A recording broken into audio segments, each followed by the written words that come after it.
ओम सूर्याय नमः। मान्यता है कि अगर रविवार के दिन सूर्य देव की श्रद्धा पूर्वक पूजा अर्चना की जाए तो मनुष्य के जीवन में सुख समृद्धि और धन संपत्ति की कमी नहीं रहती है। रविवार का दिन सूर्य भगवान को समर्पित है। मान्यता है कि अगर रविवार के दिन सूर्य देव की श्रद्धा पूर्वक पूजा अर्चना की जाए तो मनुष्य के जीवन में सुख समृद्धि और धन संपत्ति की कमी नहीं रहती है। साथ ही शत्रुओं से सुरक्षा भी होती है। सूर्य देव का व्रत करने के साथ साथ अगर आप इनकी व्रत कथा सुनते हैं तो आपकी मनोकामनाएं पूर्ण होती हैं। चलिए सुनते हैं सूर्य देव की पौराणिक कथा। प्राचीन काल की बात है, एक बुढ़िया थी जो नियमित तौर पर रविवार के दिन सूर्योदय से पूर्व उठकर नित्य कर्मों से निवृत्त होकर अपने आंगन को गोबर से लीपती थी, जिससे वो स्वच्छ हो सके। इसके बाद वो सूर्य देव की पूजा अर्चना करती थी, साथ ही रविवार की व्रत कथा भी सुनती थी। इस दिन वो एक समय भोजन करती थी और उससे पहले सूर्य देव को भोग भी लगाती थी। सूर्य देव उस बुढ़िया से बेहद प्रसन्न थे। यही कारण था कि उसे किसी भी तरह का कष्ट नहीं था और वो धन धान्य से परिपूर्ण थी। जब उसकी पड़ोसन ने देखा कि वो बहुत सुखी है तो वो उससे जलने लगी। बुढ़िया के घर में गाय नहीं थी, इसलिए वो अपनी पड़ोसन के आंगन से गोबर लाती थी, क्योंकि उसके यहाँ गाय बंधी रहती थी। पड़ोसन ने बुढ़िया को परेशान करने के लिए कुछ सोचकर गाय को घर के अंदर बांध दिया।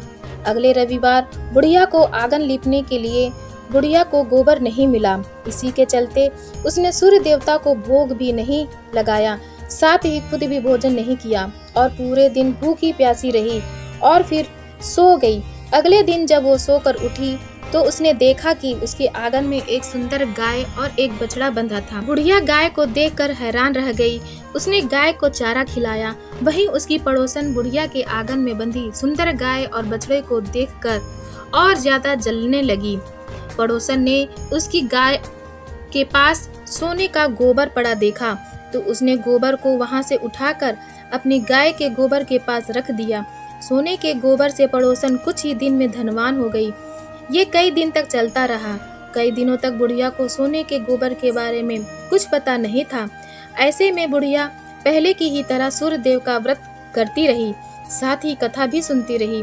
इसके बाद जिस दिन सूर्य देव को पड़ोसन की चालाकी का पता चला तब उन्होंने तेज आंधी चला दी। तेज आंधी को देखकर बुढ़िया ने अपनी गाय को अंदर बांध दिया।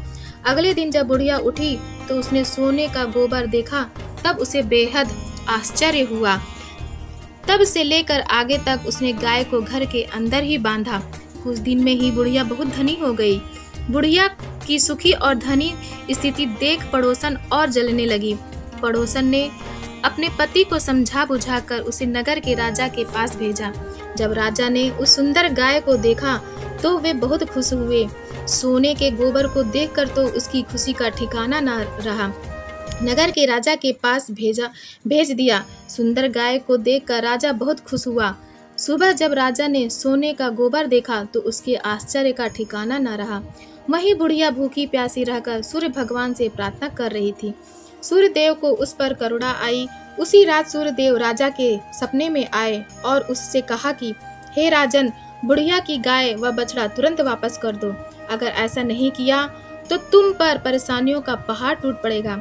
सूर्य देव के सपने ने राजा को बुरी तरह डरा दिया। इसके बाद राजा ने बुढ़िया को गाय और बछड़ा लौटा दिया। राजा ने बुढ़िया को ढेर सारा धन दिया और क्षमा मांगी। वहीं राजा ने पड़ोसन और उसके पति को सजा भी दी। इसके बाद राजा ने पूरे राज्य में घोषणा कराई कि रविवार को हर कोई व्रत किया करे। सूर्य देव का व्रत करने से व्यक्ति धन धान्य से परिपूर्ण हो जाता है, साथ ही घर में खुशहाली भी आती है।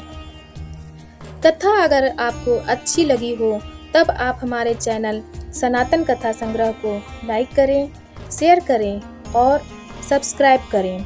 धन्यवाद।